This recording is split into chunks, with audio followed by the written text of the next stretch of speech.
I know, money is tight right now, and it seems impossible to stay on top of everything financially. You know you need to cut back, but you just don't know how. Not to worry, I've got the solution. Let's talk about it.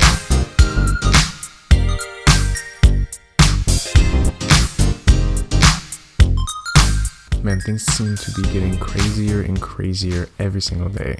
With the world being struck by this new pandemic, there are a lot of businesses being forced to close down by government order, and that means a lot of tough decisions are being made in regards to people's employment opportunities.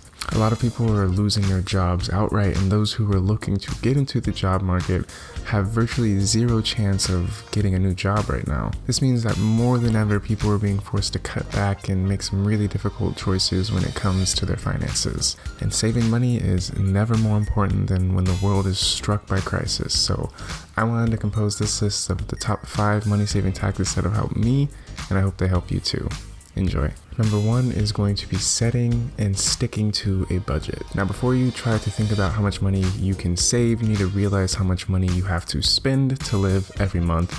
And you need to understand that you can't go over this amount. This means knowing exactly how much you owe every month versus exactly how much you make, and delegating all of the excess to savings and other things like that. It's amazing how many people claim they want to save money and that they're spending so much money, but if you ask them how much exactly do you spend every month on bills, rent, debt, and things like that, they have no clue. You need to know exactly how your cash is flowing. You need to know how it's coming in, how it's going out, so you don't lose track of your finances and get yourself into trouble. I mean, I understand the tendency. I used to do the same thing when I was younger, not understanding exactly how much money is coming out of my account every month, spending frivolously, and then at the end of the month not having enough to pay rent or other bills that are necessary and having to rely on credit or other forms of debt. But before you can think of any of these other money saving tactics, you have to set up your budget and understand exactly how your money flows. Number 2 is going to be eating at home. Now, I know everyone knows that they need to eat at home more, but I wanted to reiterate that point one more time for you and share exactly how eating out at restaurants every week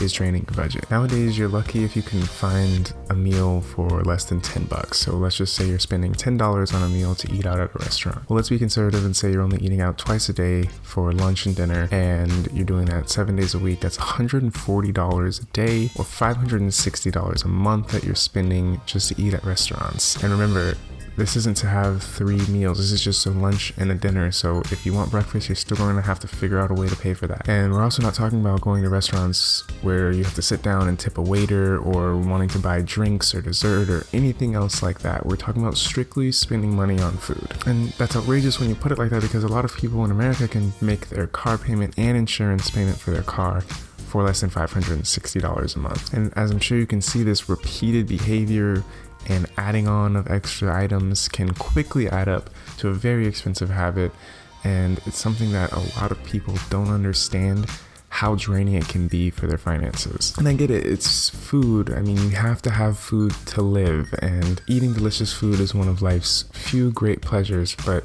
you need to understand that eating at a restaurant is a luxury, it's not a right. You need to get out of the mindset that other people should have to cook your food for you and that other people have to do it in order to make it delicious. There are plenty of recipes you can find online where you can feed yourself for multiple days very cheaply, and you can make it something that you like. Whatever it is that you're into, just look up an at-home recipe for it, and I guarantee you can make it for a fraction of the price, and you can have as much of it as you want without having to worry about spending $10 per meal. And I would even advocate staying away from these meal prep services and companies that send you groceries and meal plans that you can cook. That really doesn't make any sense, because you're going to end up paying basically as much as you would to just go out and eat at a restaurant, but you're going to have to cook it yourself. So cut out the middleman, go to the grocery store yourself, look online for the recipe. I'll guarantee you can find it, and it'll be much easier and much cheaper. Number 3 is going to be refinancing your credit card debt or car loan. Now, this is going to apply to some people more than others, but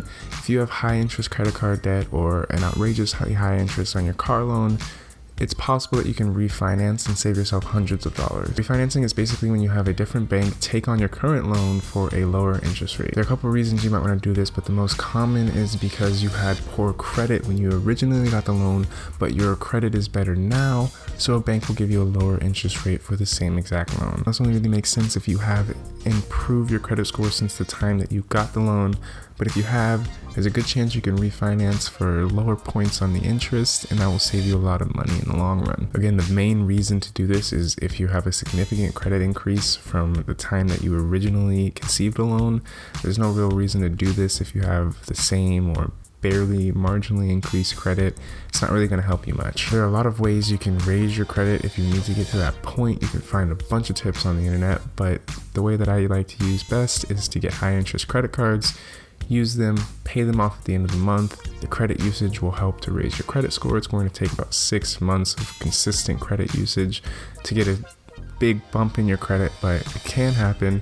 And once you do that, refinancing can save you a lot of money. Number 4 is going to be buying in bulk. This is another one that might seem kind of obvious or one that you might hear a lot, but it's surprising how many people don't take advantage of this huge money saving opportunity. Everyone's heard of Costco, where you can buy ungodly amounts of items for a ridiculously low price. But even if you don't want to pay Costco's $60 per year membership fee, you can find stores like Smart & Final, Walmart, Target, and a bunch of other stores that will sell things in bulk to save you a bunch of money. It's a little harder to buy fresh food in bulk, like fruits and vegetables, unless you're very strict with your diet and you understand exactly when and how much you're going to eat of it, and you can get through it. Because if you buy a bunch of fresh produce and end up having to throw it away, it's obviously not saving you money, you're just wasting money. But for dry goods like rice, peanut butter, canned foods, things like that, it doesn't really make sense to not buy those in bulk. They're not gonna go bad for months or even years sometimes.